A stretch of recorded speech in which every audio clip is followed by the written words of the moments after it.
All right, this just happened to a client. So I thought I'd get on here again and tell you what your obligations are when you're pulled over by a police officer.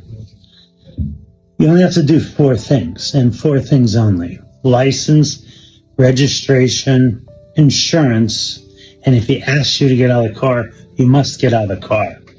Beyond that, you really don't have an obligation to do anything else.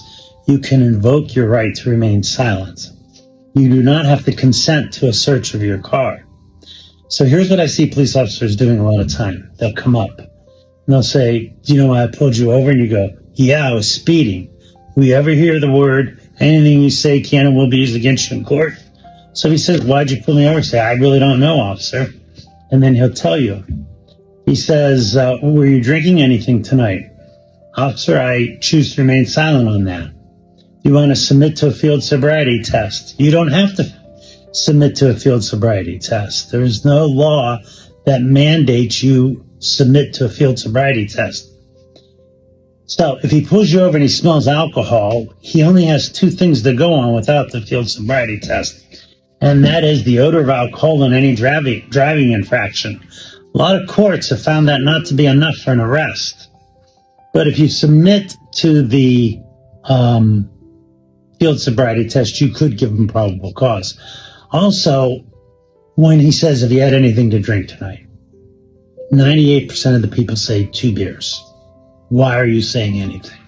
Have you anything to drink tonight? The answer is, I invoke my right to remain silent. I'm not answering any questions, and I don't give any consent for the search of my car. Now, I see so many people get in trouble for this. Don't you do it too. If he asks you to get out of the car, you're getting out of that car one way or another, voluntarily, or he's going to crack a window, cut your seatbelt, and drag you out of the car. You must get out of the car if they ask you to get out of the car. But beyond that, you have no obligation to do anything. So if he says he smells alcohol, then you admitted to drinking. That builds his case for probable cause. Just thought I'd get on there and tell you that. And even if you're just driving during a traffic stop, a normal traffic stop. "Do you know why I pulled you over?" "No, I don't, officer." Keep your hands at 10 and 2, especially at night.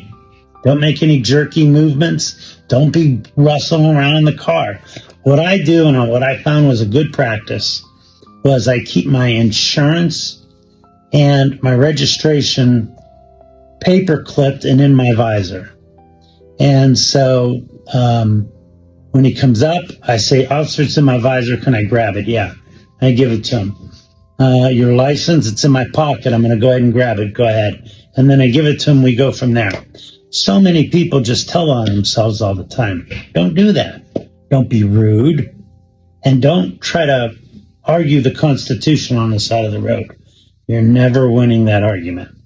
You have constitutional rights, okay, but you don't have a right to litigate them on the side of the road. Leave that for the court.